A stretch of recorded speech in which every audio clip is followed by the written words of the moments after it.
My name is Aundrea Love on Instagram. I'm known as Mocha Mischief. And I'm gonna tell you a little bit about my style evolution.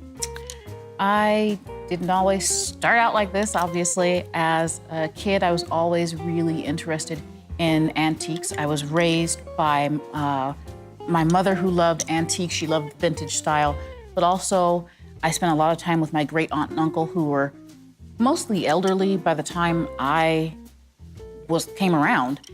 And I always admired the way that my great aunt would put on her makeup. She had a house full of antiques.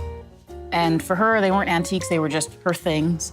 But looking back, I'm actually it's kind of sad that I threw a ball in the house knowing how much stuff is around me now. If I knew then what I know now. I grew up with that stuff. I saw this stuff, I was really entrenched in it, and it was just something that was a part of me. But obviously, as a kid, you can't really dress the way you really want to. So I'd get pieces handed down to me.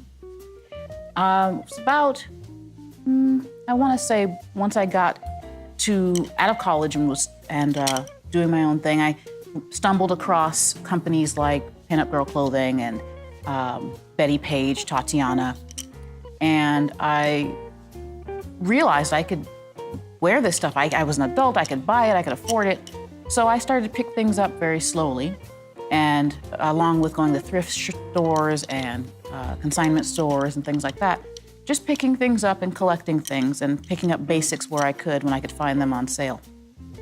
When I first got enough stuff to wear, I started to wear things on special occasions. So when I was going out, if I was gonna go to a vintage event, then I would go ahead and wear a lot of the vintage things that I had collected or the reproduction things that I had collected.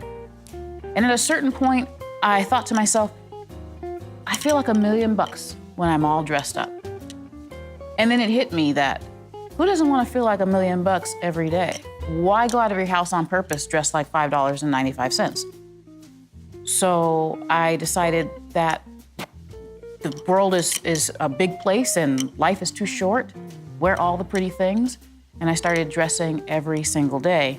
And I've had a lot of fun with it. It's been different. And some of my inspirations are Dorothy Dandridge and Lena Horne, watching old movies, Marilyn Monroe, and just emulating some of the styles that they wore and looking for things that looked a lot like what they were wearing, whether it be reproduction or even actual vintage.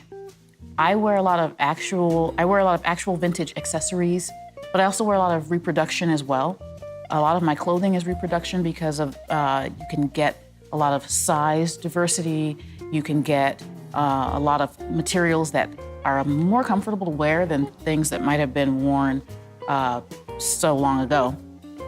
I think that for me, it's really important to show Black women as pinups, Black women in vintage clothing, because that's not something that we see very often.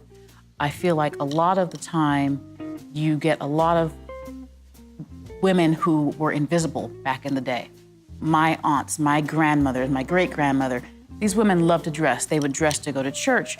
They dressed to go out. And in a lot of ways, they were invisible. And so some of the way that I dress, some of my style is an homage to them and to the beautiful women that were out there that were kind of unseen. You didn't see Black women in media.